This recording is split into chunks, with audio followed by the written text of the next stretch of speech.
Narwhals, are they really old when they get these? That's a huge tooth. Like, what do they do with that tooth?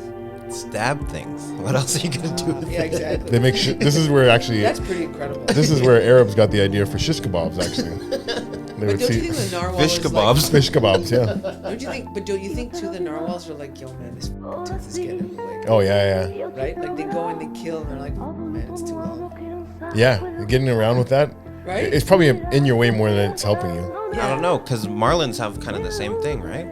Marlins? The fish. They have the long like beaks. Not like that though. That's like Yeah, no, it's kind of the same. Look at a marlin. this is so inconvenient how long this tooth is. But The inconvenient tooth.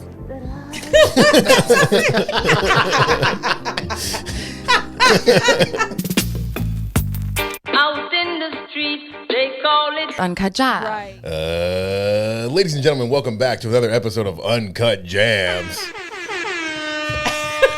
I'm your host once again, James Jameasy Cummins, and I got a special guest with me. Guys, make some noise for Sandra Battaglini. Wow, I love this intro. I think the first time I introed you, like at the corner when I was hosting, when I didn't know you that well, I called you Sandra Battaglia.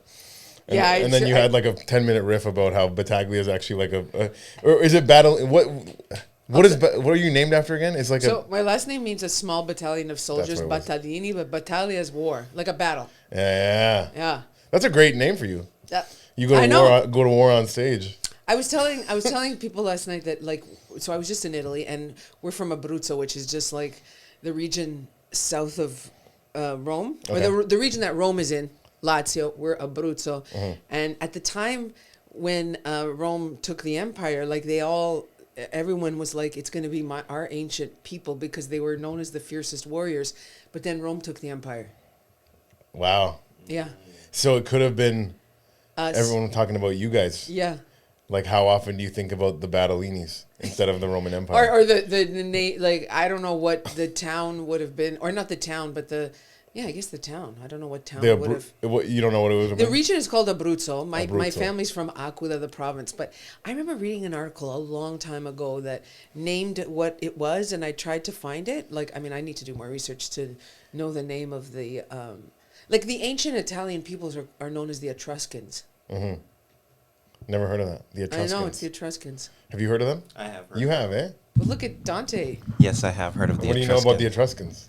I don't know anything about Oh, them, you but just heard of them. I've heard of it. Yeah. Yep. Yep. I love, like, all the Roman Empire shows. Yeah. Like so many good ones. Like the one Rome that HBO did back in the day. Yeah, Then there's one called Domina, which is like Oh. the first, like, I guess, like, woman that was, like, running shit. Oh, was it all with British accents? I always love those.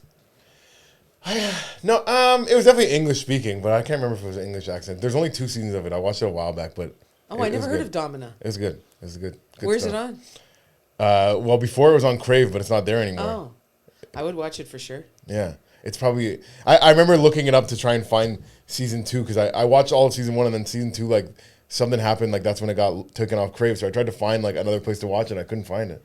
So I never actually got to finish Oh. it. But it was good. It had some good actors in it. It had some actors from like Game of Thrones and stuff. Like there was some big people in it. Yeah, I always like I don't know why. Like I shouldn't say I don't know why, but it always irks me. You know that I'm like when I'm aware of it that they're fucking speaking with British accents.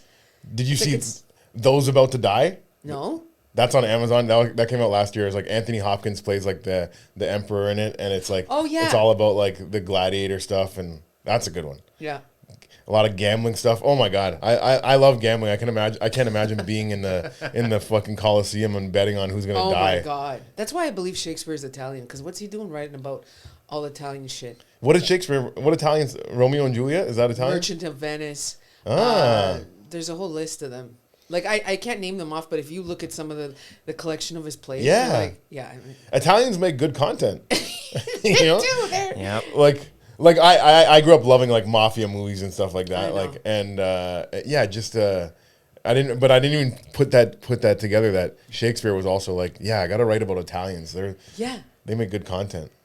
Yeah, I mean- do you have any mafia in your family? Actually, we can't talk about it. That doesn't No. exist. I mean, when I was in university, I think it was university, people thought that they're like, oh, you're wearing, like I had 4 rings. Like one, I used to wear 4, like rings on these 2 fingers. Yeah, yeah. whatever. And then they thought that just because of that, I was like, no, there's no, not mafia. Like, no. No. There's a new Mafia documentary about the Philly mob on Netflix.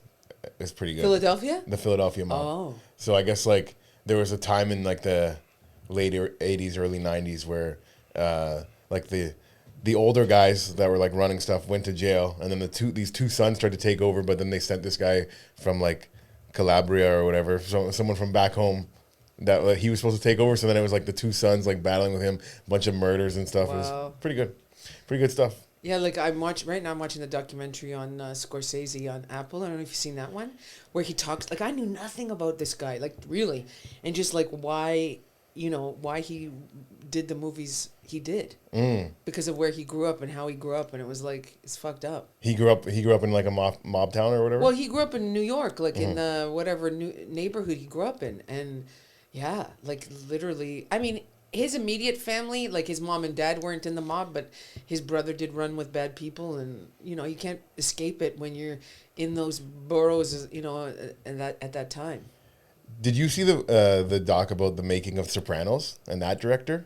No, I don't think so. No. So it's pretty cool. So Sopranos, originally, the guy that wrote it, basically, everyone in his life would be like, you have to write something about your relationship with your mom. Like, she's so crazy. Like, the way you guys interact is like, it's a comedy. Like, they were like, you have to write about it. It's so funny.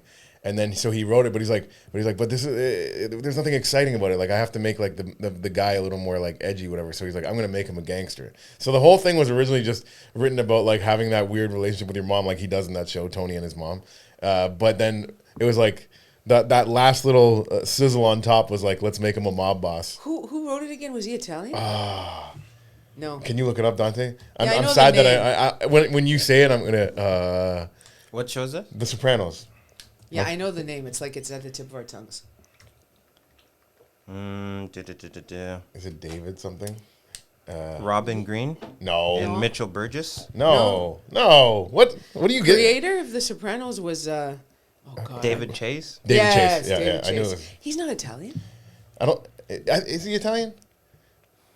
He's from New York. There you go. see if there's like at least a side that's Italian.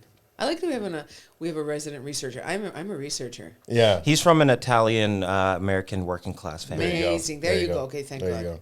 Because that's what I loved about The Sopranos was just the subtlety of the characters and how they like played being Italian. Like I always get, annoyed sometimes when I see like your casting that's like, why is this white guy playing an Italian guy?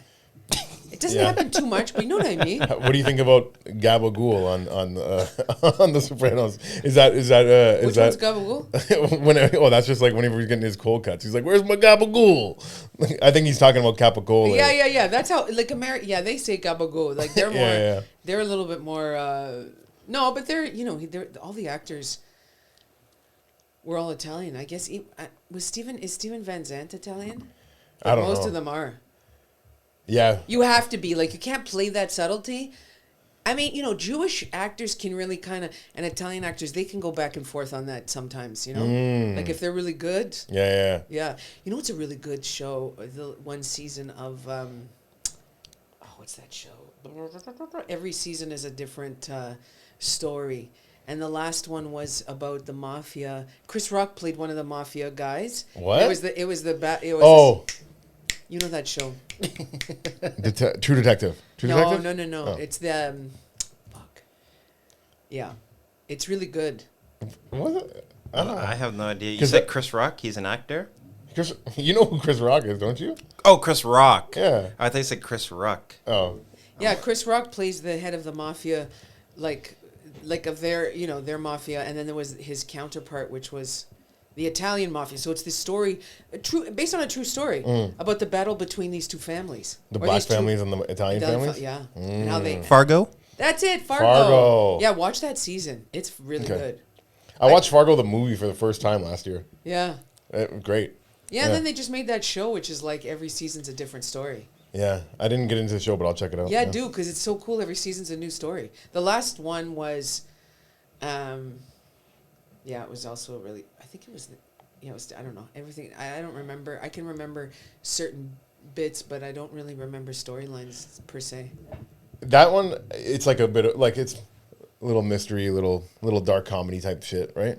Yeah, 100%. When I remember when I was a kid watching Sopranos, I just thought I liked it because of the gangster stuff. But then when I rewatch it as an adult, I'm like, this is a comedy. Like, there's so much funny stuff. It's such a comedy. Yeah.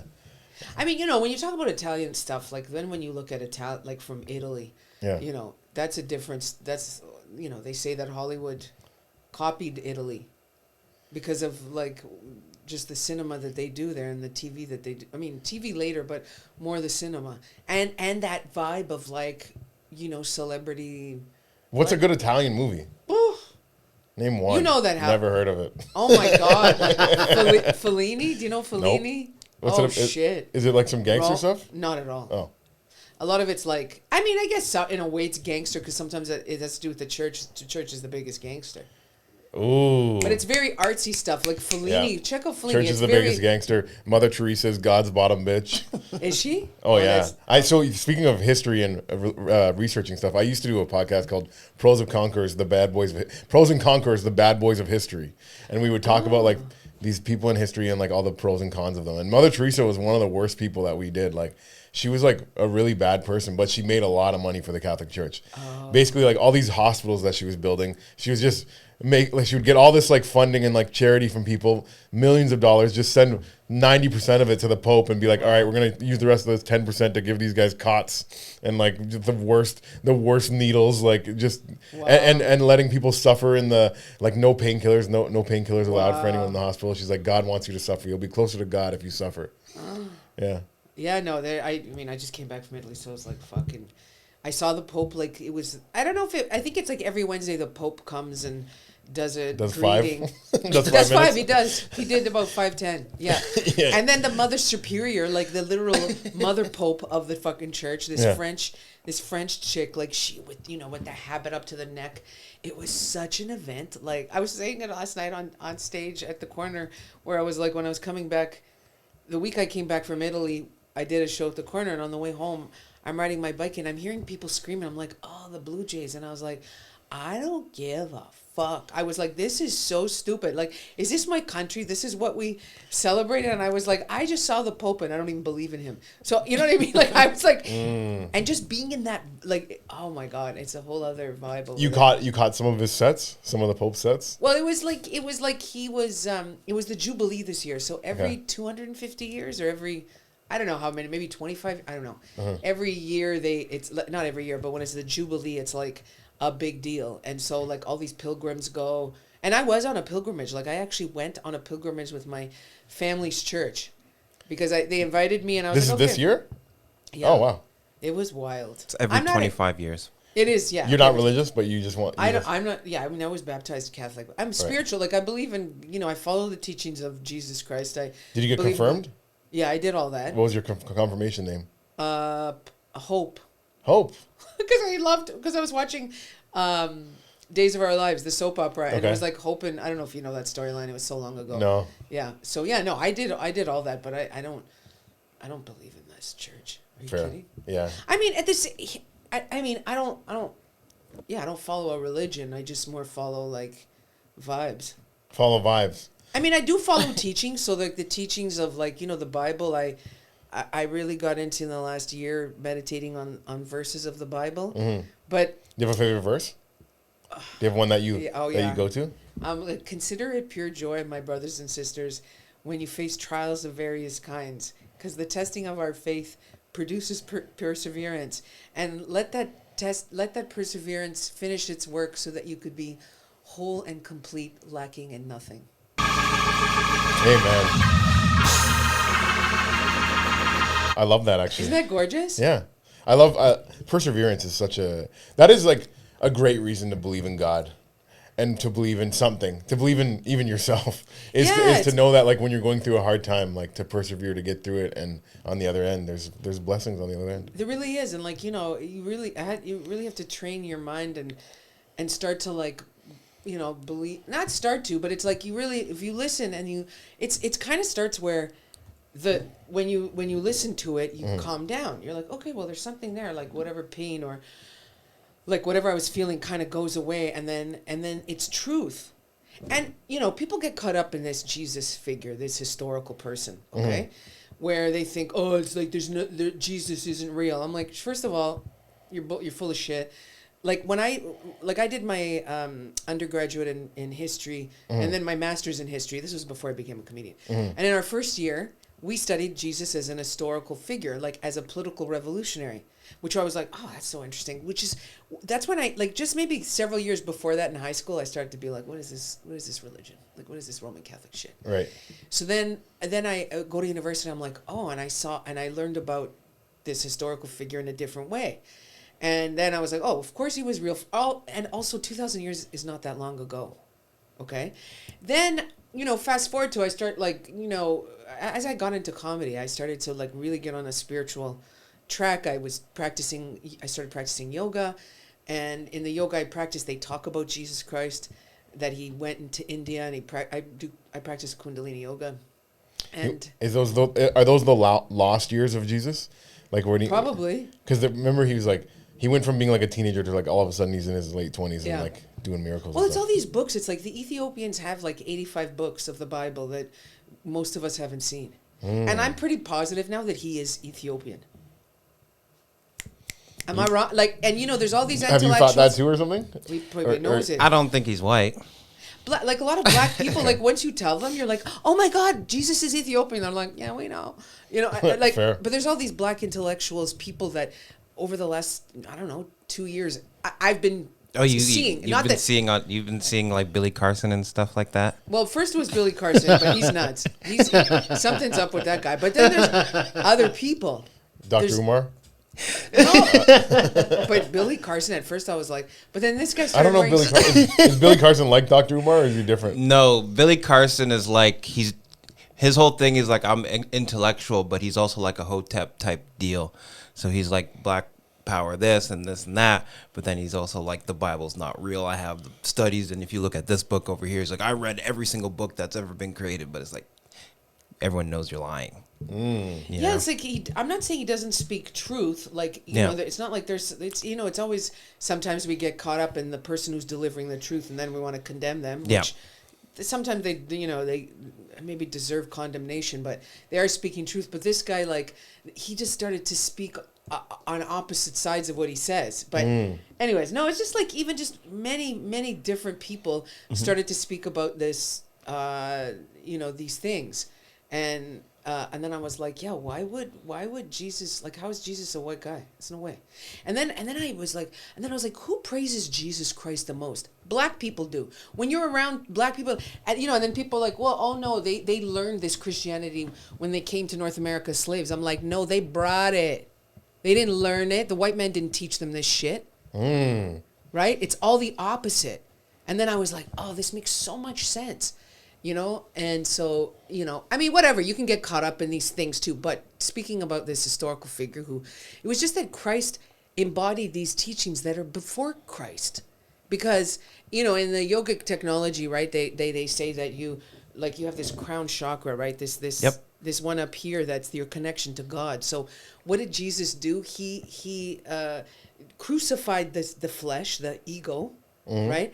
And gave it all up to God. And that's what he did. So he was just an example of what's possible. And there's people that have done this before him. There were people that do after him. He's just like that energy, that Christ consciousness is like, he really did he really went for it. But then when I was in Italy and went to St. Francis, like Assisi, St. Francis?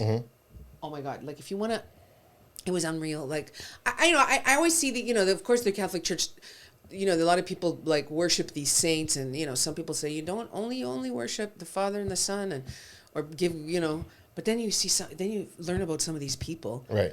And go to in Assisi, it was peace. Like, I couldn't believe this place that it's like when you go there, they have like this big, I remember it to be peace, like Pax they called it, like on a hill, whatever, they just did a flower bed of peace, but it was peace. Like, just the feeling of peace. But peace I never knew. I never experienced. Just being there. It was insane. Felt the peace. And then it was like, yeah, it was incredible. What is St. Francis Assisi known for? Like, what did he do? Or you don't know? No, we learned a little bit about it, but basically he started following the teachings. He gave up he was obviously from a wealthy family. Not obviously.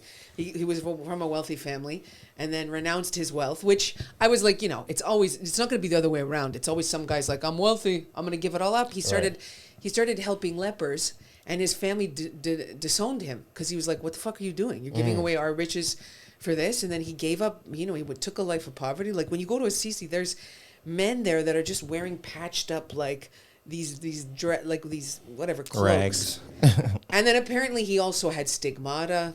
It's all this, but whatever. Like, sometimes it's like there's a lot of different stories and interpretations, but certainly the feeling that I had when I went there was like, wow, that felt like, and it's even fucked up because there's all these priests and nuns there and like Franciscans, and it's a lot of perverted energy there too. But not the energy of that Christ there, that conscious, that Franciscan, it's like, oh wow, that's amazing. But the church is very like is a weird vibe. It's a mix of peace and like somebody fucked a kid on this holy ground. Well, but for the people who did the real work, because then we went to these like sites, these early Christian churches where they were like in underground. You're like, how the fuck did you get under here? These like, the persecuted people that they just went and like came together because they would get murdered. You know what I mean? And I love these rooms. They were just like these cement rooms with like nothing. And you're like, oh, this makes sense. Not the fucking Vatican. I mean, what are we talking about? Right. Because this is my theory, and it's like the Roman Empire never fell. It just rebranded itself under this guise of the church. And they made the guy who they murdered, Jesus Christ, their brand ambassador. Wow. Yeah. What and then they could just take more territory and more claim. And that's what the fuck they did. And they're about to fall, like, for real at the end. Like, their time is coming. You think so? Yeah. The Pope's not going to be poping anymore? What the fuck are these guys doing? Do you know, like, that's what they say, like, we're in this last, like, the Indians say that this is, like, ego hell. We're in this age of Kali Yuga. Or, like, it's the Piscean era that's ended. We're in the age of Aquarius. That was all about ego and secrecy and darkness.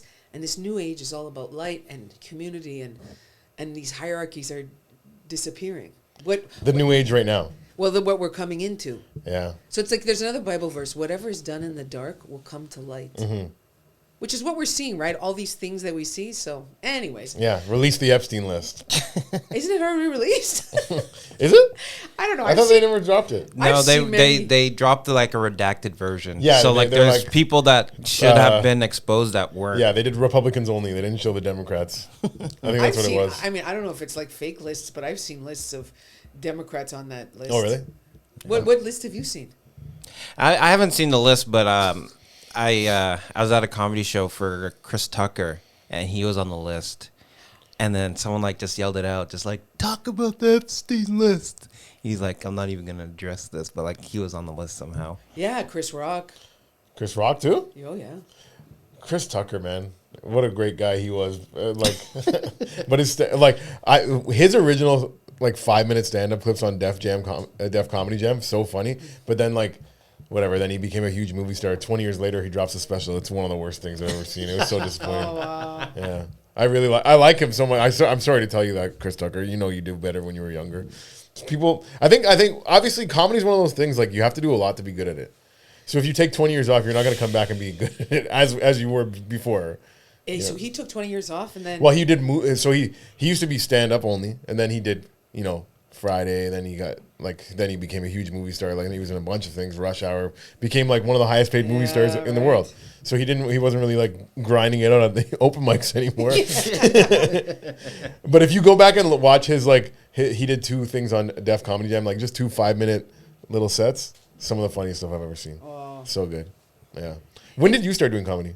I started like stand up specifically. Stand up. First time I went on stage was 2001. Oh, okay. But in '99, I enrolled in Second City to study, like to do improv. And then at the end of 2000, the class did a show. And then I was like, oh. And then it was like, wow. I knew I was like, when I went on that stage, something happened. Nice. And then I tried stand up in 2001 first set was at the Laugh Resort. And I bombed bad. And then the second one was the Yuk Yuks. And it was amazing. Still one of my favorite sets. And then I did it a little bit, but then I was like, I can't keep doing stand-up. I don't want to keep repeating the same jokes. And so then... Why, when you were... Because you were a clown before that, right? No, I studied clown while I was... Like, at after the same that, time? Like, I did the levels, like the intro levels to improv at Second City the year. Right. And then I went to the conservatory, and then I auditioned for the touring company. And when they called me, and I was like, oh my God, I'm going to be on the touring company. But they're like, we want to hire you for Tony and Tina's wedding. And I was so fucking mad. You know Tony and Tina's wedding? It's like a live action, like, play kind of thing, It's right? an improvised play. Yeah. And I was like, oh, these fuckers only see me as Italian. I was pissed off. They haven't, like, they never, like, it was pretty white, that cast, the Toronto cast, for a very long time. Really? White Canadian, you know? And, like, you know, even sometimes when people say, like, oh, Italians are white, I'm like, we weren't. Like, in that way. Like, and then finally... Someone said that last night when I was at a show. But it's true. I said, because there's one... I did a boss's show. The whole crowd was black. There was one white guy. And I said... and I asked the crowd to make some noise for white people. They did it. And then he didn't. And I was like, what are you ashamed of? And he's like, I don't claim white people. And I'm like, what are you? And he's like, I'm Italian. I'm like, okay, whatever, buddy. It's true. I know it seems ridiculous, but it's like... You know, it's the truth. I don't... Like, being white, what does that even mean? I believe that the white people... I don't know, 10 years ago... Uh-huh. We're starting to get in trouble a lot, and they're like, "Yo, who else can we recruit?" And you then think they, that? and they, of course. I think Italians, even when I was a little kid, you guys didn't want to claim being white just because you're like, oh, I'm not a caker, I'm not one of these ham and. But it's true. Ham and spaghetti. We definitely weren't no fucking ham and spaghetti. Ham and spaghetti, hot dogs and macaroni. Like they didn't want to associate with that type of white. No, because they were like, they came here. They were like, you know, I mean, maybe the 100. Also, I've never had ham and spaghetti. I don't know where that came from. Terrible, in my, but I love my, that. But like the Italians were known as the blacks of Europe. But, Like hey, in the early, you know what? Migrations. To Irish America. have been known as the Same blacks thing. of Europe too. Same thing. They used to have signs outside the doors: no Irish, no blacks, no dogs. When they came to Wow, America, yeah, wow. like Irish were like a shit upon, but so were Italians. Yeah. Yeah, so that's why they carry that, right? Like, so I don't want to say like white, like when I obviously my skin is like, well, maybe it's more olive, but this culture that somehow Yeah, we get I got more locked white. in. And, you know, this is also a bullshit fucking narrative too. What? Just like How you all can? these, no, just that, you know, when we separate ourselves, like all these stratifications, we don't create them like the elites do to keep us divided. Because then we're like, you're different from me. No. We're not. So maybe that's the thing. Maybe so the elites they were losing a little traction, and they're like, we need to get some more people on our side. Let's make Italians white. Yeah. Fuck it, throw the Irish in too. Yeah, sure. And then it just, you know, and all these things are just really, not that they don't have any, you know, not that we don't see people like lived experiences under, like, if you belong to a certain group and the discrimination you face, of course that's real. But these divisions that are made are truly like an illusion, and they're not, you know, they're not from the creator. So like, what law are you following? But they kind of are from the creator, because the way the world was made, like people of different colors were living in different places, weren't they? Yeah, but that doesn't mean one is superior and one's inferior. No, not superior. But just I'm saying, like we were segregated. Sure, we were like just living in our own. Like I was saying that when I went to Italy, I was like, fuck, you know, traveling is tough, man. It can be really tough, and you know, apparently, like our ancient peoples would never dream of traveling. They did. It was a bad thing to even imagine I'm gonna go visit somebody's town. Yeah. Like, you fucking stay home, bro. That was just the kings were like, they would look across the ocean, see a piece of land, and like, I need that. That's what made traveling. Like the original vacation was, I'm gonna go take over that person's land. I want that over there. Let's go for a walk. Yeah. And capture these people. Yeah. I was gonna ask you a question. What? I was like, am I the host or the? Go ahead, guest? ask me a question. No, just like, when did you start comedy? The end of 2017. Actually, like, speaking about perseverance and all this stuff, I had like a couple years of like depression where I was like, man, life's gonna be so long. I wasn't gonna kill myself, but I was like, life's gonna be so long. I don't know how I'm gonna do this till like I'm old. Like, this is crazy. I was just a truck driver working in a warehouse. Like, life was okay, but I just had nothing to like look forward to. Anyways, one day I got down on my knees and I asked God for help. And I'm not like religious or anything. I said, God, I need a new direction in life. Like, I need a new path, whatever. And like 2 days later, I ran into a friend in Brampton that was like, oh, come check out this comedy club. There's a comedy spot in Brampton. I went on stage first time, did great, and I was like, this is the new path. Oh, I love that Yeah. story. So ever since then, even like if I get sad or whatever, comedy has like really given me a reason to live, or like Me too. I say it gave me purpose, passion, and hope, and those are three things that like I'm so blessed to Yeah. have in life. Like I'm so lucky that I found comedy, because so many people don't get to find something that they love doing. I know. And like it's not like I'm not getting rich off it or anything, but like I've got to the point where I'm making a little money off it, and hopefully one day I can make a living off it. But we're working on it. Yeah. Either way. So last year I was on the road with somebody, and I had a microdose, but it was too strong, and I started like getting really in my head, and I had like a little like daydream about like my future self coming to tell me like you're never gonna make it, and then I just told myself I don't care, I'm gonna do it anyways, and then I was like that actually gave me more, like even though I was like a little sad, I'm like that gave me peace to know like I'm just doing this, I'm doing comedy because I fucking love it, and like whether I'm gonna make it or not What is the fuck does it mean to be made? I saw this really great video. He's a guy, like, I guess he talks to, like, he channels. And some girl comes up, I guess, you know, they do these question and answer things. And she's like, I don't know if, like, I just feel like, what if I don't make it or whatever? And then he just throws a tirade on her, like, or what if people don't like it? He's like, well, he goes, who cares? Because the people, you're not doing it for them. You're doing it for the people that are going to like you. right. And then, you know, and that's the thing, like, I know, like, trust, I mean, I've been doing comedy now officially it's like, when do you say? Is it the first time you go on stage? So, like, when I did stand-up for the first time was 2001. It's 2005, so 25 years. But really, it was like I started to really get into stand-up 2004, and then, you know, I joined the roster at Yuk Yuk in 2008. So that's kind of like, I would say when I became, more professional, right? And did you quit Yuk Yuk's or you got fired? I left. But I went back. Okay. Well, I did, because I was like, what happened again? Oh yeah, I was like, once you do that circuit, Yeah. I was on some Italian tour, and we did like 25 shows in like, I don't know, in a very short period of time, and I was like, that's it. Like I don't want to, you know, once you do the circuit, you're like, it's the same thing, you know. Yucks puts all these ridiculous conditions on you, so I just was like, yo man, I'm done here. And then Breslin said, he goes, I know that you have a fantasy of being a Renaissance woman. He goes, but if you want to be a comedian, you got to like, something like you got to keep doing it. And I was like, I do this all the time. He's like, well, I never see you sign up on Sundays at Downtown Club. I'm like, yeah, because I just did 6 shows at one of your clubs. I'm not going to go on Sunday to your club. I'm going to go somewhere else. Yeah. You know what I mean? And then I joined again like in 2013, I think, for a year or so. I don't know, something happened. And then, yeah, I was like, that's it. I've never really like... Oh, something happened because, like, yeah, they do bullshit.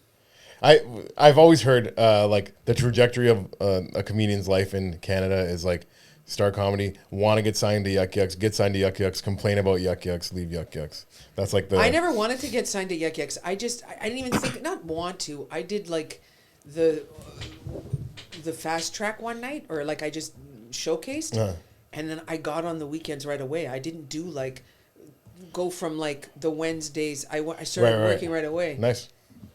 I never really tried that hard to get my foot in the door there. Like I was like, when I started, like all the people that I thought were like really great were all at the corner. So I'm like, I'm just gonna try and get in the corner. Oh so I was there all yeah, the time. yeah. I mean, but that's not. Yeah, sorry, go. No, go ahead. No, I'm saying, but that's not to say that like so many of the shows were incredible. Like at Yuk Yuk's, like I got good. Like I remember the first time I was hosting at the Mississauga Club, I had 6 shows.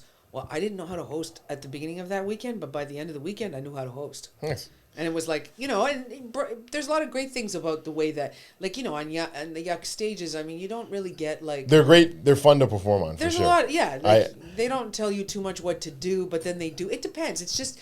It's... The thing about what's the problem with his business model is that he's trying to control every part of you, and then it's like the Canadian model. It's like if you work for me, you can't work for anybody else. Yeah, like, which are is you like, paying me a salary? And there's not enough work to like.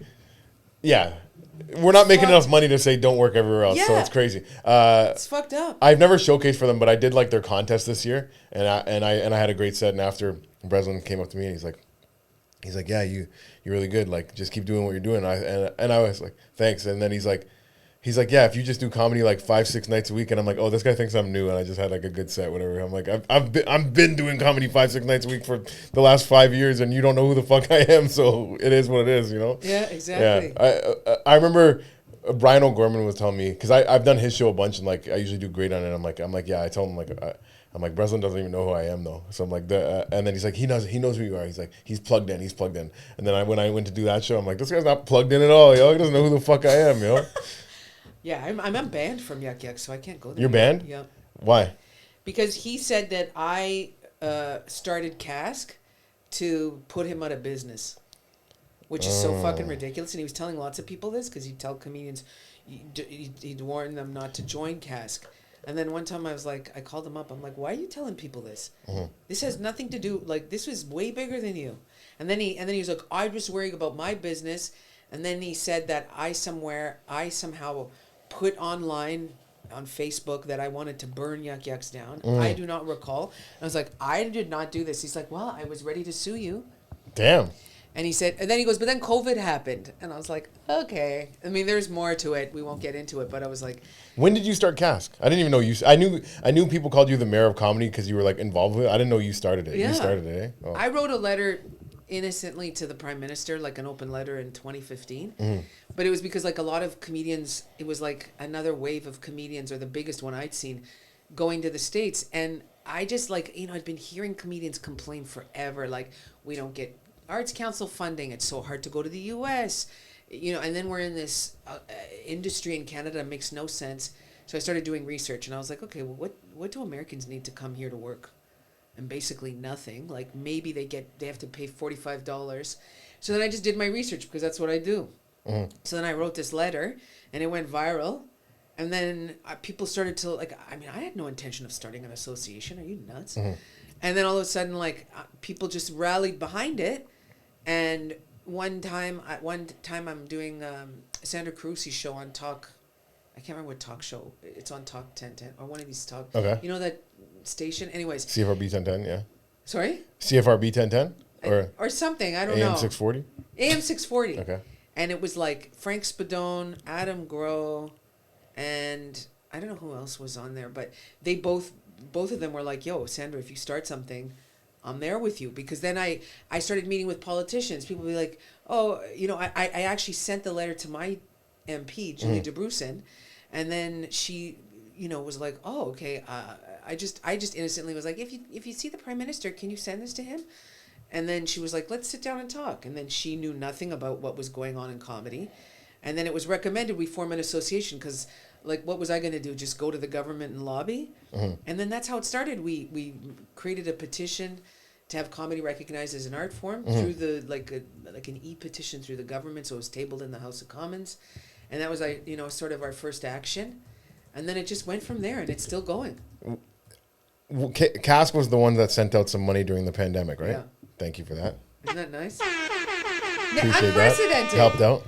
And now, like, But no payout since then, right? You guys giving away any money anytime soon? Well, the foundation that was formed, I helped start, I helped co-found that foundation, the Foundation for Canadian Comedy. For the last 2 or 3 years has been distributing grants to comedians. So this is unprecedented, right? It's not been a ton of money, but it's been. So like we, that I don't know what they distributed this year or last year, even though of course comedians always have something to say about it, but whatever. I'm not the president. Like, I stepped down in 2020. Who's the president now? Clifford Myers. Don't know, but I've seen the name, but I don't know. Yeah. And then I'm like the special envoy because CASC just joined Unifor, which I don't know if you're familiar with Unifor. They're like union Canada's stuff? Yeah, they're a union. Yeah. They're like Canada's largest private sector union. They have a community chapter program for precarious workers or freelance workers. So we became a local, like, as part of their the Canadian Freelance Union.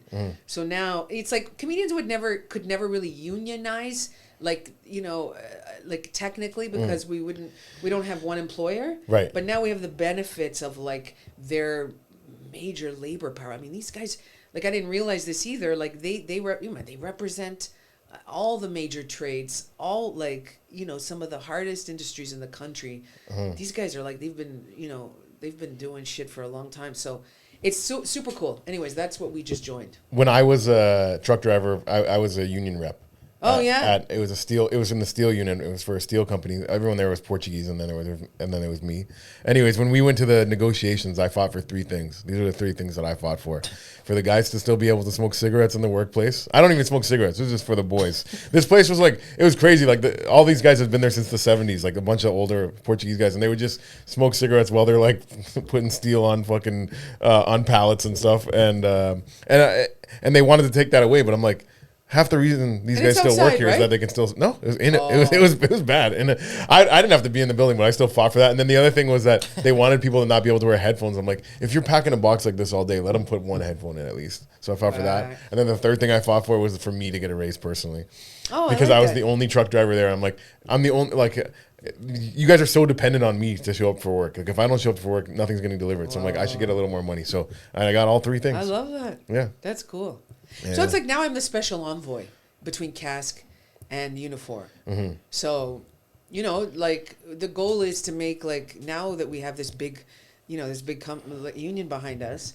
Now, like the goal is to officially like finally get comedy recognized as an art form. Yeah. Like it's just all this technical bullshit, Mm-hmm. and then I really want to see like an equivalent association form in the United States. And then that would be the way in which comedians could cross the border. Easier. It's just like how the musicians do it. Instead of having to get this O1 and all this bullshit you have to go through, that then the American equivalent organization would be the sponsor. And it'd be like that. Like maybe it's $1,000 a year, which, again, is not cheap. But just that easy, that easier ability to cross the border. Yeah. Instead of like this shit that people have to do and then, have to leave.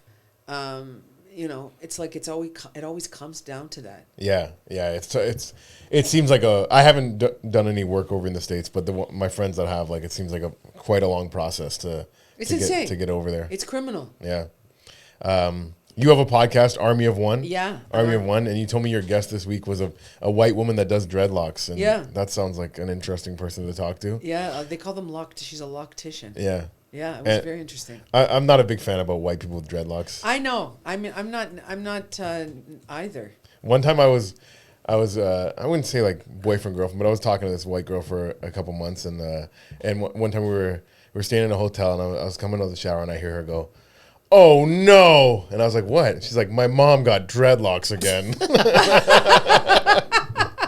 I just started dying of laughter. I'm like, that's such a funny thing to hear. That's hilarious. Yeah.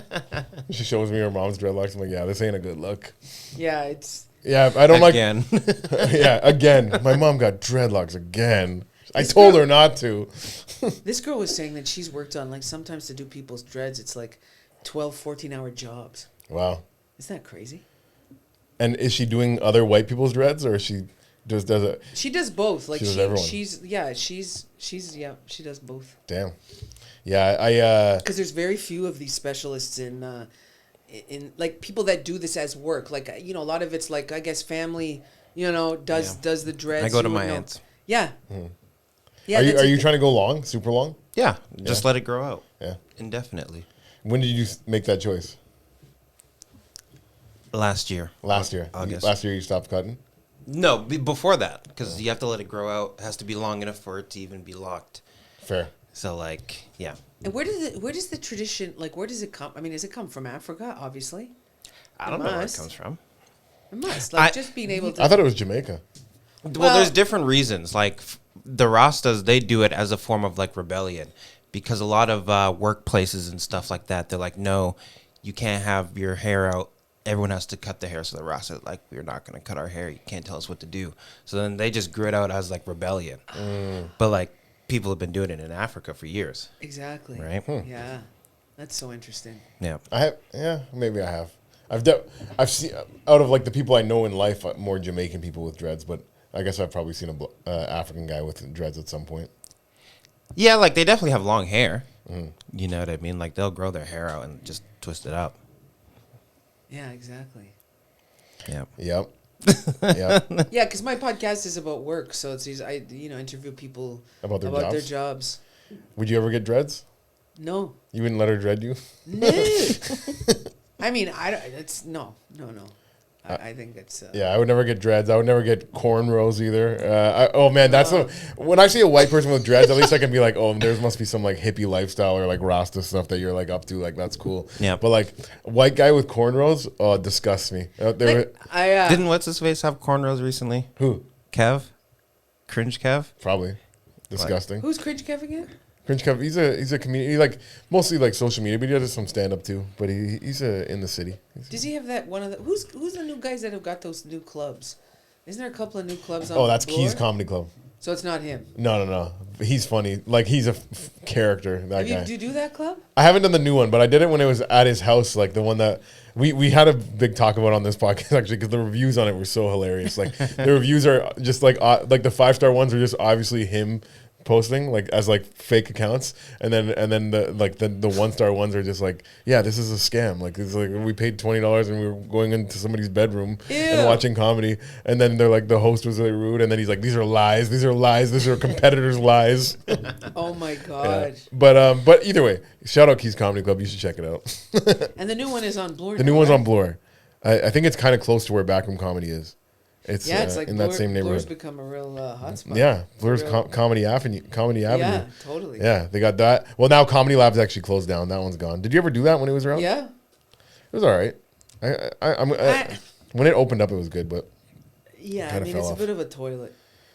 Why do you say that? Like, well, because it's underground, like it was sweating all the time. The room. Yeah. I don't mean the actual, like, I had lots of fun there, but that like the room itself was. There was definitely mold in there. Yeah. And I remember I told them, because one of my side CASC jobs is Mold Solutions Canada. Go to Mold Solutions Canada. Tell them James sent you. They'll give you a little discount. Really? Yeah. And I told the guy when I saw the mold, I'm like, yeah, there's definitely mold here. Like, I'm like, I have a guy that can take care of that for you if you want.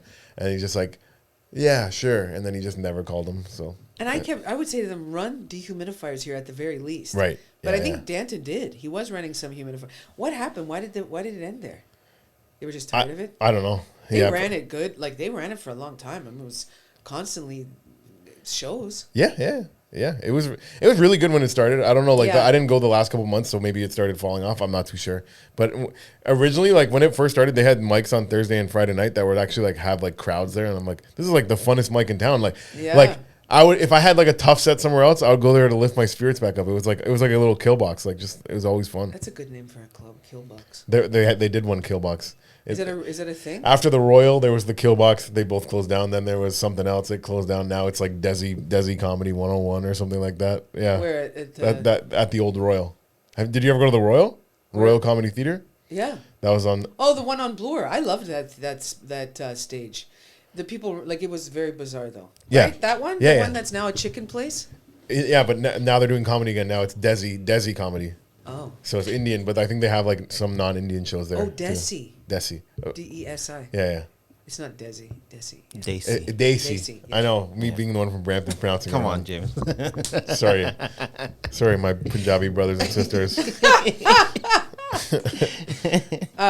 So speaking about reviews, there was a bad review after the show we did the other night at the corner. Was there? Yeah, Joe said, because I was it about you?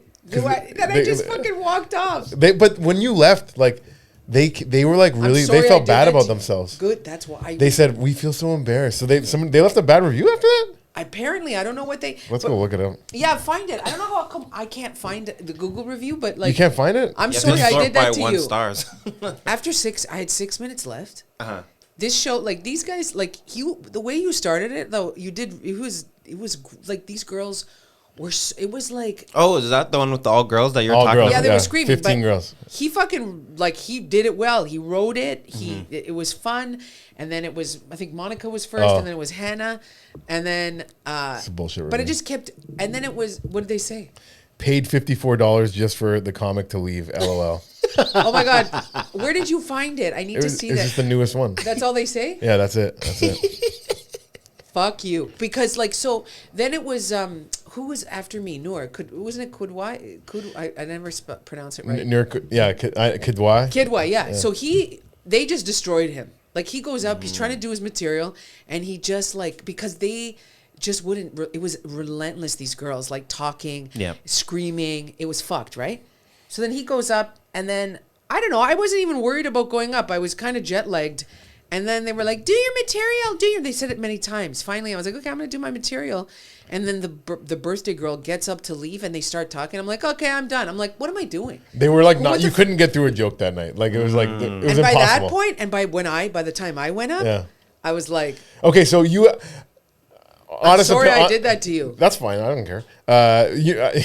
Me being like the stage whore that I am, I'm like, I'm gonna finish your time. I'm gonna do that. I'm glad. But then Derek started hitting the buzzer because he hated them so much. He's like, don't even give them more time. I'm like, all right, fine. Yeah, but I knew, like, I could see it was interesting was seeing Monica and Hannah's face. Like, everyone's face just was like, I just left and it was like, and I was like, okay, like I'm not like, what the fuck am I doing here right now? And I wasn't even angry. I just was like, okay, see you later. Yeah, but I didn't. So when you walked off, I'm like, fair enough. But I didn't know that you walked right out because then they're like, she hates us. I'm like, she doesn't hate you. I'm like, Sandra. I'm like, and then they're like, she left. She walked right out. I'm like, oh, she does hate you guys.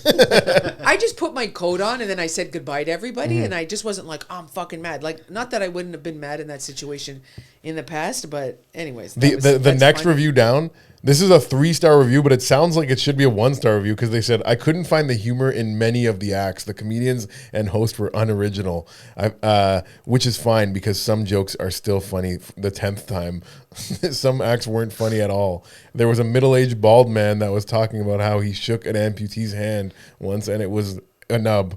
He gagged and made weird throw-up noises. I wonder who that is. A middle-aged bald Lenny? I don't know. I don't know. I sat in the front row asking, is it done yet? But he kept gagging and talking. 3 stars. It's like, why is that a 3-star review? Like, they said nothing positive at all. Yeah. But then the next one down, enjoyed and laughed every bit. But I love, like, paid $54 for the comedian to, what is it? To leave. Comedian left. Yeah. I love that. I just want to. to That's what's like, $54. Like, is that how expensive it is on a Saturday night? Maybe that's for 54? Like, for all those girls? Or she was just like, one of them was just like, I paid for how many tickets? Her and her friends, yeah. Yeah. And then it's funny. Joe told me that they got a review because I just said, a couple of days later, I'm like, hey, I'm sorry that I couldn't control the group. He's like, don't even worry about it. He goes, they gave us a bad review. And then I couldn't find it. I don't know. I couldn't find it. Just got to put newest one. But he goes, they need to learn how to respect. Like, they need to go home and learn. Like, yeah. How do you I kind of felt like, as a host, maybe I did a bad job because I kind of like, I let it go off the rails early. Like, I didn't really even try to like get into material. I was just like, I just talked to them the whole time. So then that kind of put them in the mode where it's like, we can just talk all night now. Yeah, but you balanced it well. I think it was like, it was just kind of the vibe. It was more like the staff has to go in and tell them, hey guys, stop talking. It's not necessarily, it was a bit of a fine line. And I think Joe and Derek were just watching it happen. But really, like, you can only do so much. Like, you wrote it fine, good. Yeah, in fact, it was like, I was like, oh man, this is going to be, I'm going to go at them. I thought you were going to have fun with them. Because you love crowd work. Like, you fuck around with the crowd. And I just couldn't. I was literally falling. That was the other thing. I just had gone back 2 to 3 days, and so like I was falling asleep. I was literally sleeping during some of the sets because it was a 10 p.m. show, and then I don't know. Like I was just like, these girls, there's nothing to do here right now, so fuck them. You and Joe were in Italy at the same time. Yeah, but you didn't cross paths. Not the same part. So many people asked if I saw him. I'm like, no, I didn't see it yet. He wasn't on the pilgrimage. No. Fair. My dad just went back to Ireland. He's there for a pickleball tournament right now. Oh, really? Oh, that's amazing. My dad, he's obsessed with pickleball, and like they had like this over 60s like national tournament. If you're born in Ireland, like you can go participate. Wow. So he's like, but I have to find like partners there. So he found like a guy to be in the men's doubles, and then he found a girl to be in the women's doubles. And then when he was about to go there, he's like, my guy teammate, he hit me up and he said his dad died. And he's not going to be able to practice much before. So, but he said he'll still be in it with me just so I don't have a partner. But he's like, but I don't think his head's going to be in the game. So I don't know if I want him as my partner. And I was like, I'm like, that's so, yeah. You're like, yeah, like I understand your dad's dead, but like, you're not going to be a good partner now. So kick rocks, buddy. Was he born there, your dad? My dad was born there. Yeah. Oh, okay. He came when he was pretty young, like 10 years old. Like, yeah. So I think they came when he was like 4, and then they didn't like it, went back, and then they came back again when he was 10. So he's like, he went, back and forth. Because I think originally they came to Calgary first, and they're like, it's fucking way too cold here. And like, it was like, really like, they were like living on like a farm out there, and they didn't like it. Wow. Then the next time they came back, they came to Brampton, and they're like, this is the best. This is the best place on earth. No. I think my granny hated Canada the whole time, and I'm sure. And my grandpa, he died like a year before I was born, so my whole life I never met him. But she would always be like, his name's John Cummins. She's like, curse John Cummins, bringing me to this fucking country, and then dying and leaving me to live here without him. She was mad about it up until like on her deathbed. She's like, I should have went back to Ireland. Have you been to Ireland? I've been a bunch of times. Yeah. Oh, The last time I really went, want to go. You never been? No, It's great, and great comedy shows there too. Yeah, it's amazing. Fun. I love their content they create. They have so many great shows, like TV shows. You ever Oh watch? yeah. Oh, Dairy Girls. everything. The House of Guinness is a new one. Oh, It's a good, like, for a history person, you'll like it. Like, it's like about like the grandchildren when they took over the Guinness franchise, and like how they're fighting over who's going to be in control of it, and like one guy's like secretly gay, all this, like, oh wow. good stuff. There's that Sisters show. You know what's it called? Sisters, I think. Is it called Sisters? I don't know. There's sisters in the title. It's like, who by the water and who by the sea. Like, it's just this murder. Like, it's fun. Not funny. It's just a. It's just this show about these 5 sisters and a bunch of people die. Okay. Yeah. All right. Yeah. Father Ted. That's another good Irish show. You ever watch that one? No. It's about like these Irish. It's an old comedy. Anyways, when I was in Ireland, one of the like history tours I did there was the tour of the cemetery there. Oh. It's like where a bunch of the people in the IRA are buried. My great aunt and uncle my great great grandfather and grandmother are buried there. And They were IRA? Yeah, I have a lot of like history of that with my family. My granny's like granny used to like hide guns for the IRA and stuff. Like they were like plugged in, and like one of her brothers was like in it, but he kind of went a little too off the deep end. Different, a lot of family history on that. So like I grew up definitely not liking the British just because of my granny's stories about all this stuff. Too.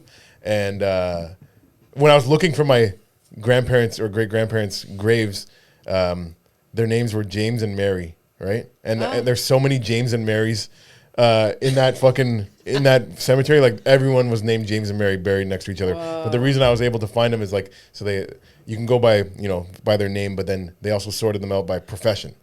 And my great grandfather, he was a tailor, and there wasn't that many tailors, so like it was easy to find. Like they knew what section he'd be in. But if he had like a more like generic job, it would have been impossible to find him. Wow, but it's pretty cool. That's cool. Yeah. Is your mom Irish? No, my mom's pretty much Canadian. Like I think there's a little French in there somewhere down the line. Okay. But like, as far as we could see, like pretty Canadian. Maybe a little native in there too. There's a rumor that her grandma, she looks like pretty native, and maybe like her mom like cheated on her dad kind of with a native and didn't tell anyone. Okay. Might be a little Indian in the cupboard. That's what they say in my family.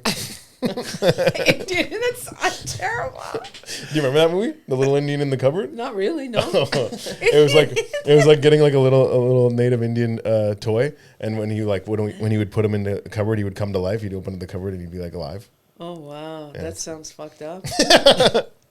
But yeah, in that cemetery, in that Irish cemetery, one of the stories they tell is about I think it was Michael Collins, like one of the famous like guys that fought against the British, and when they killed him. The Irish were like, we want his body back. Like, give us at least let us bury him in Dublin. And they were like fighting over it. But eventually they gave him back, and they're like, oh, if they give us the body back, they're fucked. We're gonna get so much like hype off getting his body back. And then they did it. They got his body back, and then it just like fueled the country into like fighting harder. Like now that we have his body, we can fucking finish this fight. But it's just like what if interesting thing to have in the negotiations. Negotiating like once we have his body, we'll be able to fucking ride hard for Ireland. So have you heard this the theory that like the people in Ireland are from Iran, like the ancient? What? No. Yeah. Well, how does that work? I just seen it a few times that I don't know how long ago that migration was, but yeah. I haven't heard that one. Yeah. I've heard the people say like. Whenever St. Patrick's Day comes around, they're like, you know what he really killed was like black people in Ireland, getting them out. They were the snakes or whatever, right? That's what I heard. That's what you heard. Really? Yeah. And but then if you look even deeper into it, he was originally from I think Wales. He wasn't even from Ireland, and he got brought to Ireland as a slave. And then one day he wasn't a religious guy, but he prayed to God, and he's like, get me out of this situation. And then like the next day he got like a sign to like go to the water at this certain time. He goes to the water. There's like a boat there. He fucking got out. Went I think either back to Wales or somewhere else in the UK, fucking joins like the Catholic church and raises up like an army to go back and like kill his slave masters. So technically, he's like the original Django Unchained. So even if he did kill black people, they were his slave masters. So who's really wrong? Who are we cheering for here? Wow, that's so. Yeah. That's wild, man. Yeah. Yeah, I think we're pretty much close to the end, but we do 2 segments here before we go. And one of the segments is we just do an animal fun fact of the day from yahoo.com. Hit us with the animal fun fact of the day, Dante. All right. Today's animal fact of the day is narwhal tusks are really an inside-out tooth. What's a narwhal? Is that like a walrus? It's those. It's like a whale, but they have those big spikes that come out of its face. Oh, those guys. And they're inside-out tooths? That's what it says. Narwhals are unlike most other whales because they have what appears to be a giant tusk, but it's not actually a tusk at all. I gotta look up what a narwhal looks like. What you're seeing is a tooth. If you're looking for a concrete explanation as to why they evolved in this way, you'll just have to sit tight. Even scientists don't get it. That's a pretty long tooth. Yeah. You see? I'm sorry, in my oh, whoa. When they say long in the tooth, that means like you're getting old, right? You're getting long in the tooth. That's like a phrase for getting old. Is that right, Sandra? I love how you Well, asked me. I don't know. Have you never heard that too? I've heard that thing, but I don't know what it means. Long in the tooth, Long in the tooth meaning. What is the meaning of long in the tooth? Okay. or like in the specialty. So it originates from the practice of evaluating a horse's age by how long his teeth is. So that just it means you're getting old, getting long in the tooth. And yeah, so I guess narwhals, are they really old when they get these fucking? That's a huge tooth. Like, What do they do with that tooth? Stab things. What else are you gonna do with Yeah, it? exactly. they make shit. This is where actually. That's pretty incredible. This is where Arabs got the idea for shish kebabs. Actually, they But don't you think the narwhal Fish is kebabs. fish kebabs? Yeah. Like, don't you think? But don't you think too? The narwhals are like, yo, man, this fucking tooth is getting in the way, Oh yeah. right? Like they go and they kill, and they're like, fuck, man, it's too long, Yeah. Getting around with that. right? It's probably in your way more than it's helping you. Yeah. I don't know, because marlins have kind of the same thing, right? Marlins? The fish. They have the long, like, beaks. Not like that though. That's like Yeah, no, it's kind of the same. Look at a marlin. this is so inconvenient how long this tooth is. But The inconvenient tooth.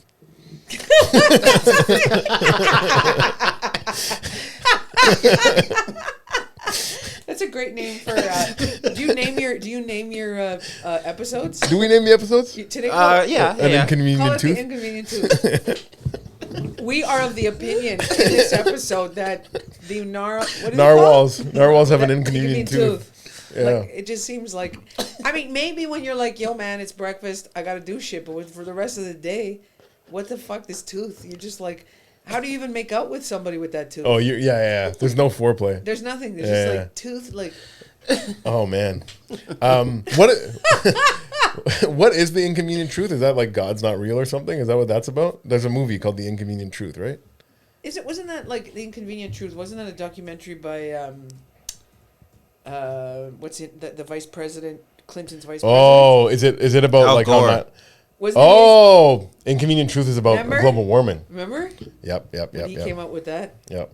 where he's Yeah. like, yeah, but I'm like okay with global warming. I'm not really worried about it. yeah. I haven't even made one baby. Like to worry about my great grandchildren would be crazy right now. Cause like we're gonna be good till I die, for sure. I mean, yeah, I don't know. I think the Earth is just taking care of itself. Like maybe we, like either people will survive. It's gonna be something to survive. Mm-hmm. So that's like, I guess evolution. Like either, it's like when you look at the planet, and I don't know. Have you heard of this black snake prophecy? No, have you? yes. You have obviously. Of course, Okay, what is it? yes. That the elders. When I told him that you were into like conspiracies and like different like stuff like that, he's like, "This is gonna be an easy podcast. She's gonna have a lot to say." all the time, yeah. Yeah. That the elders predicted that there would be like a black snake that would weave through North America and would destroy all the land and the water and the people around it, and it was the pipelines, but they didn't know it at the time. It was Obama. Yeah. And that either you would follow this black snake or go back to the red road, back to Mother Earth. So that's kind of the choice on the planet. There's people that say like, look, there's no I mean, I don't believe that at all anymore. Like there's no left or right. Like there was an article that came out maybe like, I don't know, 10 years ago that said, there is no left or right. There's like global warming and not, or there's a change on the earth, or, it's like this is the change. But I believe that climate change, I realized it one day, that climate change is they're doing the change. You know what I mean? Like the people, the elites or whatever, they're changing the weather? Yeah. The Jews. Or no. Yeah. I've heard they might be controlling the weather. Well, they're trying, but when they use this terminology, it's like climate change. It's like, yeah, they're changing it. But also, how can you deny that the climate changes? That's like, because it was global warming. But then they're like, oh, wait a second, it's not warming. But we can't say it's changing. I do believe the climate's changing and that we've done all this to do it. But I'm saying when they talk about these words, they're like, well, we got to talk about climate change. Like Justin Trudeau met in New York City at this fucking penthouse that I guess was under the Department of Foreign Affairs. I don't know. It was their $9 million penthouse that has like a fucking bronze tub. And he was going there to meet to talk about climate change. What the Love fuck? that. Oh, I don't deny it. Like as if I'm not denying. Like I'm all about I'm so sensitive to it. Are you a flat earther? What's your weirdest conspiracy? The one that like people look at you and they're like, "That's crazy." Like, how do you think that? Do you have any strange ones that you're? Yeah, but I don't know if I can recall right now. Okay, fair. It's too late in the show to think that hard. Yeah, well, there's some outrageous ones that I believe for sure. Yeah. But yeah. Oh yeah, maybe it's too late. I don't know. Yeah.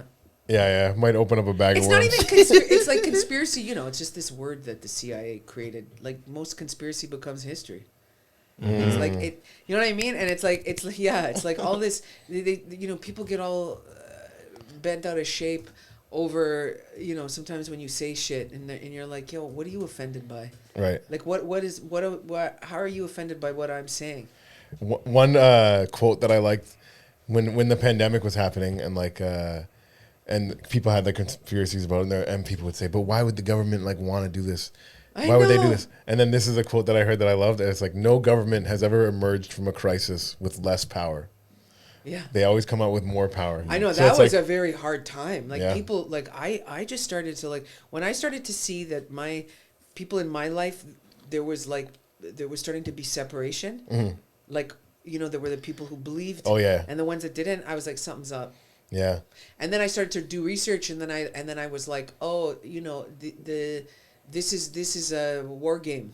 This is the same. If you look at the way they introduced World War I, World War II, the way they talked about it, same thing. Same language, very similar language. So it was like, yeah, this is a war game. And when people get mad at me, I'm like, do you believe Hitler killed 6 million Jews? Do you believe that he used technology to kill people? Yeah. I'm like, then what are you not believing right now that this is what this is? Right. Or that it's possible, or like what are you not believing? Like what are you so worried about? Why would the government, like, that's hilarious. Like, why would the government do this? Yeah. First of all, it's not like the Canadian government coordinated this. It was just an operation from, again, the elites, the people who funded both sides of the world wars, who now fund, like, there is no sides. There's no like, oh, we're the Axis, we're the ally. They're the motherfuckers that create the wars. Do we create war? No. This bullshit, like this Middle Eastern situation, again, they manufacture all of this crisis and distraction. Yeah. They do it all. And, so like fucking. Well, all that's happening, and everyone's talking about that, and then like I'm just like I've heard about this stuff happening in Sudan, but it's like I'm hearing more and more about it now about how like that one's even worse, like how the lives Congo? lost and everything. Yeah, and it's like they're actually going in there and getting gold and all this stuff, right? Like they're taking all the resources, and is Israel Palestine one big distraction so people aren't looking at them like just collecting like these elites like just taking all the gold out of Africa so we don't even pay attention to that. Anyways, I'm not smart enough to formulate my thoughts on it.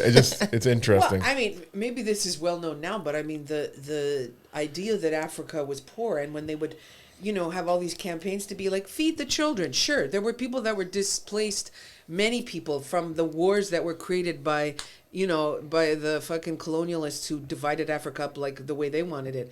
But Africa's the richest place on earth. And what's his name? Like, Akon. Akon started his own thing there. Kissinger. I guess it was the Kissinger report or whatever, that report that said that they, were going to. It was the report that was like, we're gonna take all the stuff out of Africa. That's why they made people believe that it was poor, so they could go and rob it and then make it poor. Yeah, but it's still so far. It's still so exactly. But make it poor, do all that shit. Rob it for it's the most biodiverse place on the planet. So and then there's still so many wonderful spots that are not. Obviously it's still very rich in so many ways, and like people live like better than we do. Like that was just a propaganda. That was a propaganda. Yeah. That they're all dying and like, and it's like, you better finish your food. There's kids starving in Africa. Remember that one? Yeah. Right? Which I'm not saying that they weren't starving, but it's like, you start to divide. You divide up a territory along ethnic lines, tribal lines. Well, you're gonna fucking start lots of shit. Yeah. If anyone's watching, the reason I smiled when she said there's kids starving in Africa is because it reminded me of a boss had a joke about like when he came from Africa. I don't think he tells it anymore. When he came from Africa and he was like growing up as a kid, and kids would be like telling he would go to a friend's house and like, finish your food. There's kids starving in Africa. Isn't that right? A boss? And the boss would be like, yeah, it's pretty fucked up over there. Start eating his food. Anyways, shout out a boss.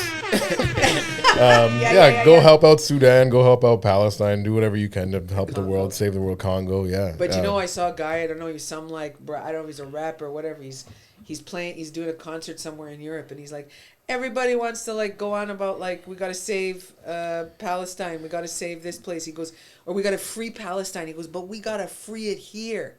We need to free ourselves from here. Then the whole world will be free, because we're like, if our brothers and sisters aren't free there, we're not free here, because we're supporting these situations. So it's like, it's an illusion that somehow we're free. We're not. The power structure is over all of it. And so we got to free ourselves to stop being like, you're not my fucking master. Yeah. Right? Yeah. Yep. If you think you're free here, if you think you're free in Canada, that's the lie of the week. That was Exactly. the lie of the week. Forgot I love that. Damn, son, why'd you lie about that?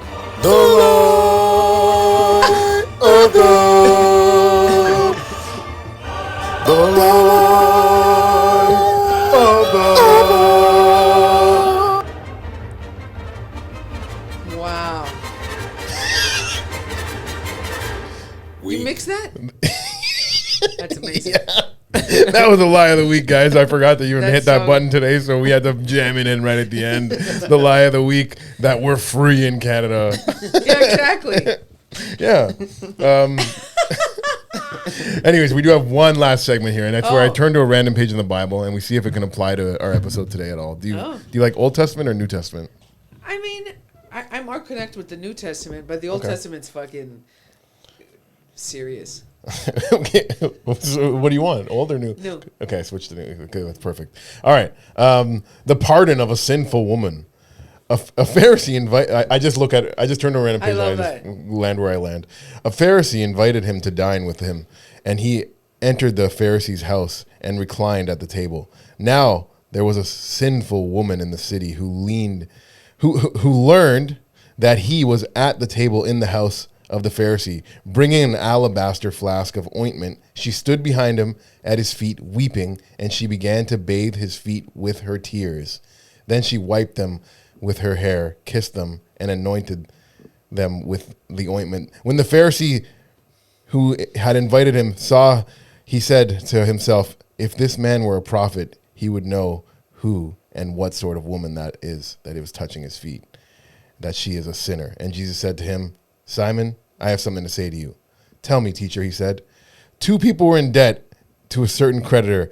One owed 500 days' wages, and the other owed 50. Since they were unable to repay the debt, he forgave it for both.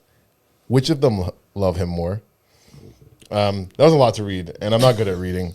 But You did pretty good. thanks, I got through it. So that lesson there is what? Who owed him more? Who do you think owed him more? One owed him 50, one owed him 500. Owed Simon or the fair? So when he says two people were in debt to a creditor, one owed 500 days' wages and the other owed 50. Since they were both unable to repay the debt, he forgave it for both. But which of them will love him more? Who will love him more for forgiving that debt? The 500 days guy. That's what he said. The one, I suppose, So whose debt was larger. Yeah. So the deeper sinner. And he said, you have judged rightly. Wow. Then he turned to the woman and said, you've been sucking a ton of dick. So I... Do you see this woman when I entered your house? You you did not give me water for my feet, but she has bathed them with her tears. So, yeah, you did not kiss my feet, but she did not cease to kiss my feet. So, yeah. So I guess he's saying me like, this girl, even though she's a whore, at least she knows to kiss my feet when I walk in the door, unlike you, right? Is that what he's trying to say there? Well, I think she was like ready to give it all up, like knowing her sin just went there and right, so she could be anointed, and then she who wants it more? She'd come to know, yeah, someone like her would want it more. She wants forgiveness more than the guy that's just doing some average sins here and there, just being a jerk to his sister every once in a while. You know what I mean? Being being a little greedy around town. This girl is a lifelong whore, and she's like, I better get my forgiveness while Jesus is in town. Yeah, exactly. It's like if you find out Jesus is in town, you're like, yo, man, I better see if I can get something done here. Yeah, I like that Jesus, like he was a fan of hoes, like in this, like, and criminals. That's who he hung out with. Yeah, that's what, like, when I was saying about Saint Francis, like, that's what he did. He started helping the lepers. His father's like, why are you giving our riches away to these scum of the earth? And then he's like, I'm gonna give it all up. And because it's true, it's like when you, like, the more that I see, like, you know, there's people on the street or there's people that are fucked, it's like they're you know, if you want to personify it, it's like they're possessed by dark entities, like dark demons, you know what I mean? They're out of their minds, or they're, you know what I mean? And we need to show them we need to show them grace the most. Really? And that, I mean, I'm not a fan of homeless people personally. I don't know. It's like I'm not. That's a like fan one cause way. that I'm out on. Like when people say we need to solve homelessness, it's like, then put them on an island and just give them a bunch of drugs. That's my solution. I just always think, like, whose home, like, that if this is all our home, this earth, then how are they homeless? Because they probably did a lot of drugs and like stole from their mom and their friends and were such big pieces of shit that no one would even want to give them a break and let them sleep on their couch at this point because they've screwed them over so many times. That's what I think when I look at homeless people now. And maybe I'm wrong, but I'm like, I'm sure that's the case. Not all, but I would say about 89%. 89%. I don't think there's in Canada. I don't think there's guys that are just like down on their luck, like lost their job and now they're homeless. Like that's very rare. That's rare. I was doing some work with this guy, and one of the things that he would like to do was go and talk to homeless people, like, how did you get homeless? Yeah. And like for some people, it's like they got fired from one job, missed one payment, and then the floor just fell out underneath them. And they're not doing drugs? No, but then they go to drugs afterwards. Okay. And it's like, it's that kind of thing. It's like you're always just like that one payment from, and you know, and then who knows what else is concurrently going on in their lives. They're like, I can't handle this. I don't have the mental capacity now, or I don't have the support or whatever. Yeah. So, I mean, I'm sure that it's what you say too, that there's probably some people like, yo, man, get the fuck off my couch.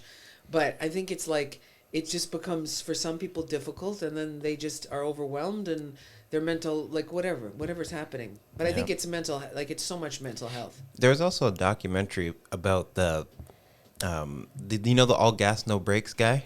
Have you seen him?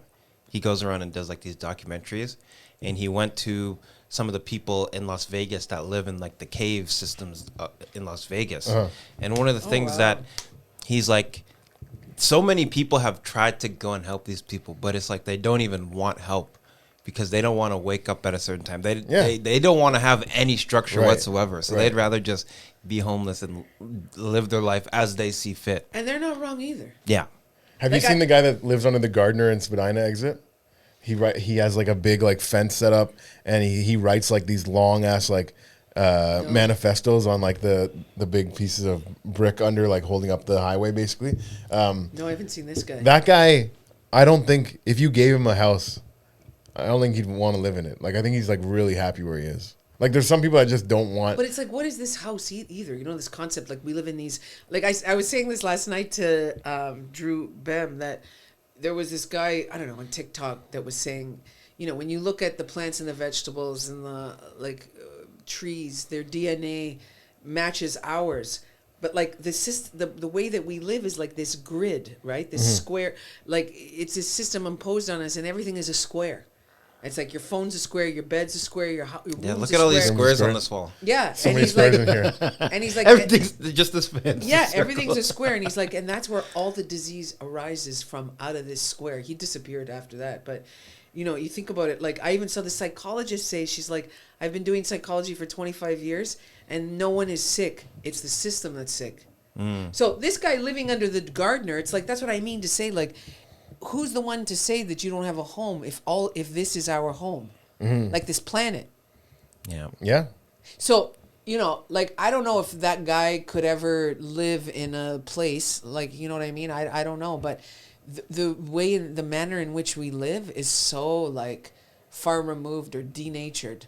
Right. So it's easy to, like, you're going to get sick. You're like, I'm not, or you start to live just like that. You're like, why the fuck would I go back to, you know, having to pay a fucking water bill to this motherfucking people? Yeah. I don't know. Yeah. I mean, I'm happy to live in my own, like, to have a bed. Same. I want, that's what I don't want to I'm live. happy to not have roommates too. Like Oh yeah, right. Do you have roommates? You've had comedians live with you. Yeah, before. I just live with my guy now. Just me and my guy. Your boyfriend. Yeah. I like that you call him my guy and not my partner. When people say my partner, I'm like, what are you? How gay are you? Exactly. Like one of my friends starts calling his girl his partner, and I'm like, she's clearly a woman. So you can call her your girl. Like, what are you talking about? It's like, and people's response to me when I say why, they're like, what am I, a kid? Like, why I'm gonna call my girl my boy? And it's like, yeah, my guy. You know what I mean? Yeah. Yeah. I like that better. Yeah. It's you know, we've never really said what's our titles, so yeah, it's nice to not have. But you know, when speaking about the gardener, there was this big encampment like right around Lakeshore and Jarvis, I think, that just kept growing. But today or yesterday, I saw the cops there and they were like dismantling. But I mean, it was getting really big. Yeah. Yeah. They would just keep on developing. They had so much shit. They had, like, I guess people just like, I imagine, like, because I was like, I got to bring these people stuff. I think people literally just like, they're like, they drive by there all the time, and then these people were like, there were bikes, there were all sorts of shit that they were collecting, and it was getting bigger, the encampment. What did you want to bring them? Stuff to build a bigger house, or to? I don't even food? 'Cause remember. Every time I've tried to offer homeless people food, they've been like, I don't eat that, and that's kind of what made me sick of homeless people.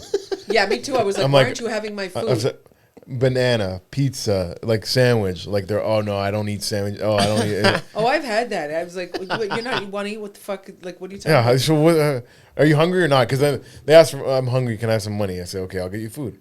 And they're like, well, I don't need food, actually. I want drugs. So, and then one time I actually gave a guy like a spliff, like something to smoke. I was like, I don't have like hard drugs, but I know what you want is drugs. Here's a drug. And then he went, smoked it, and then he came back like 5 minutes later and asked for money. I'm like, I just gave you something, man. If you can't respect that, then like I'm not. That might have been the last time I gave to a homeless person. Yeah, like I get it. Like some people are real dicks on the street. There's some fucking dicks, but I don't know. It's pretty messed up to see people like just. I'd rather help like a family that's like struggling. Say like a single mom who works too hard, loves her kids, and never quits. That's Reba. A single mom who works too hard, who loves her job and never quits. Anyways, I'd rather help a woman like that has like kids, not Reba, but like. Oh sure, like you help who you want to help at the end like, of the day. Like say it's Christmas time, they need money for presents. I'd rather give money to them than to some guy on the street that's just gonna spend it on drugs.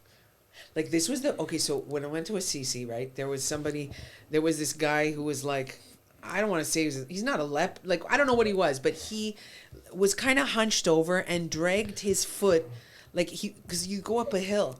So this motherfucker just did this, like, and then he'd come out and he'd have this thing and be like, you know, he wanted money, and part of me was like, is he really, like, yeah. You know, or is this his act? Because if he climbs that mountain, he's probably making bank.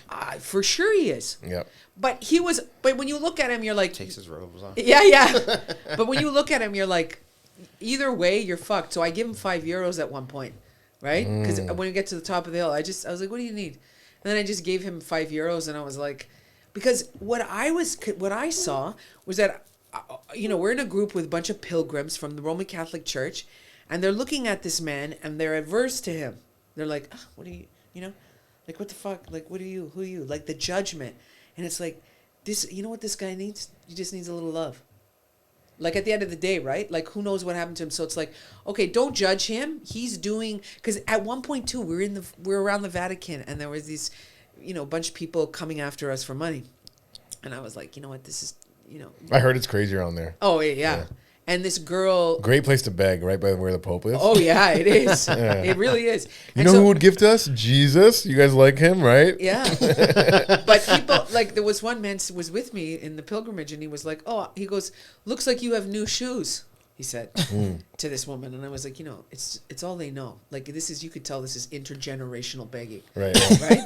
This is what they do. Yeah. But then I was like, but look at where you are. You're in the Roman Catholic Church. They're begging you the most. Mm-hmm. They're the beggars. Like, that's what it's like when you judge and you're like, but then it's like, but you're giving money at all these sites.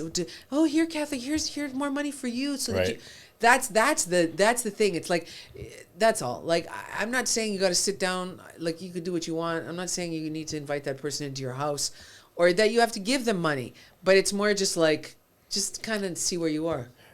People not using cash as much has probably fucked up these guys begging. Like, I'm sure. Now, sometimes people don't even bring their wallet with them because you can just pay off your phone now, right? You can just go tap with the phone. So people asking for change, it's like, a lot of times people would just lie and say I don't have change, but now it's like, I can empty my pockets. I have nothing on me. You know what I mean? Yeah, that's going to change the game when it becomes a total digital currency. Since I was being mean about homeless people, I'll if you're a homeless person, I'll give you one tip that I got from a homeless guy in Hamilton. He said a great way to beg. He's like, and the winter's coming up. If you're homeless and you're listening to this podcast. If you're homeless and you're listening to this podcast, yes, I've said we should put you on an island with drugs and just let you die there. But if you're going to stay begging, here's a little tip for begging. In a cold month, on a windy day, stand or sit down with your back against the wind so that everyone walking towards you is going face into the wind and they're feeling like this is a brutal day and this guy's out here on this day, but he's like, but when the wind is in my back, I can barely feel it. He's like, but they all think it's like such a horrible day. That's hilarious. And he's like, then he's like, oh, I'm so cold. Can I have some money to go inside for a soup? Wow. Yeah. For sure these people at these sites must be making some bank, like, seriously. Oh, yeah, and some of them do have homes. Like, I've seen, like, these videos of, like, people getting into a car after and just driving home. Yeah, that actually happens in Milton a lot, where I live. Like, I see people, like, they park their car, like, down the road, and then they're on the side of the highway, like, begging for money. I wonder how much I would get begging for one day. You should try it. Let my beard grow out a little bit. You get $0.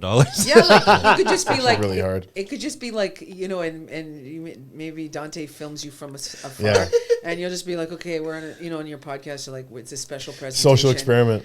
I dissed homeless people, and I thought, let me see what I could come up with. Yeah, how much money I can get in a day.